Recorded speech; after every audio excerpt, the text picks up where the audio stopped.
ফাহিম, তুই দেখেছিস ফিলিস্তিনে আমাদের ভাইদের কিভাবে শহীদ করা হচ্ছে? এগুলো দেখে আর ভালো লাগে না রে। মামুন ভাই মনে হয় দৌড়ে আগে যুদ্ধে নামি কিছু একটা করি। কিন্তু আমরা তো যাইতে পারি না, টাকা নাই, ভিসা নাই, রাস্তা বন্ধ, কিভাবে যাম? ভাই আমাদের মন তো মুসলমান, আমরা কি শুধু বিছানা থাকার কারণে চুপ থাকবো? চাচা, আসসালামু আলাইকুম। ওয়ালাইকুম আসসালাম। আমরা ফিলিস্তিনে যেতে চাই যুদ্ধ করতে। তোমাদের নিয়ত তো খুবই সুন্দর, মাশাআল্লাহ।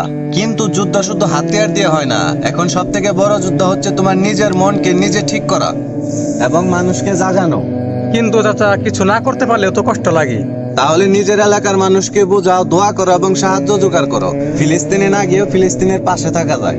কারণ রাসূল সাল্লাল্লাহু আলাইহি ওয়াসাল্লাম বলেছেন, তোমরা হাত দিয়ে কিছু করতে না পারো, মুখ দিয়ে বলো। তাও যদি করতে না পারো, মন দিয়ে কষ্ট অনুভব করো। নারায়ে তাকবীর, আল্লাহু আকবার। সত্যি বলতে আমরা আল্লাহর রাস্তায় শহীদ হতে চাই।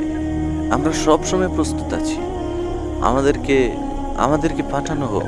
হয়তো আমরা সাহাবীদের মতো বদরের যুদ্ধে, খাইবারের যুদ্ধে শরীক হতে পারি না, কিন্তু আমরা এই যুদ্ধে শরীক হতে চাই। আমাদেরকে কবুল করুন আল্লাহ।